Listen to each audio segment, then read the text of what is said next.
Next ನೋಡ್ರಿ 13.4ನಲ್ಲಿ obtain the approximately the ratio of the nuclear radii of the gold isotope A U and the silver isotope. Gold ಮತ್ತು silver ಎರಡನ್ನೂ ಕೊಟ್ಟಾರ, ಮತ್ತು ಅದ್ರದ್ದು atomic number ಮತ್ತು ಮಾಸ್ ನಂಬರ್ ಕೊಟ್ಟಾರ. ಫಸ್ಟ್ ಅದನ್ನು ಬರ್ಕೊಂಬಿಡ್ರಿ. ಏನಂತೇಳಿ ಕೊಟ್ಟಾರ ಇಲ್ಲಿ, ಗೋಲ್ಡ್ದು ಎ ಯು ಎಷ್ಟು ಕೊಟ್ಟಾರ, 197.79 ಕೊಟ್ಟಾರ. ಮತ್ತು ಸಿಲ್ವರ್ದು ಎಷ್ಟು ಕೊಟ್ಟಾರ, 107 ಕೊಟ್ಟಾರ, 47 ಕೊಟ್ಟಾರ. ಹೌದಾ? ಈ ಥರ ಕೊಟ್ಟಾಗ ರೇಡಿಯೈ ಅಂತಂದ್ರೆ ಏನು ಬರ್ತದ, R is equals to R0 a⁻1/3.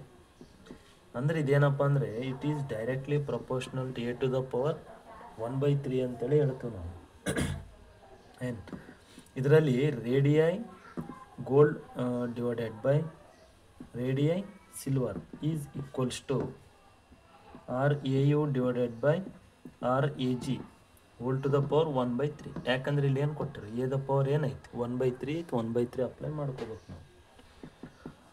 RAU divided by RAG is equals to, ಹೌದಾ, ಇಲ್ಲೇನು ಮಾಡ್ಬೇಕು ನಾವು, RAU ಅಂತೇಳಿ ಕೇಳ್ಯಾರ, AU AG ಅಂತೇಳಿ ಐತಿ. ಹೌದಾ? ಇದ್ರದ್ದು ಯಾವ ವ್ಯಾಲ್ಯೂ ಅಪ್ಲೈ ಮಾಡ್ಕೊತೀವಿ ನಾವು ಅಂತಂದರೆ ಆಟೋಮಿಕ್ ಮಾಸ್ದ ನಂಬರ್ನ ಅಪ್ಲೈ ಮಾಡ್ಕೋಬೇಕಂದ್ರೆ 197 ಡಿವೈಡೆಡ್ ಬೈ 107 ಅಂತೇಳಿ ಮಾಡ್ತೀವಿ. 197 divided by 107 whole to the power 1/3.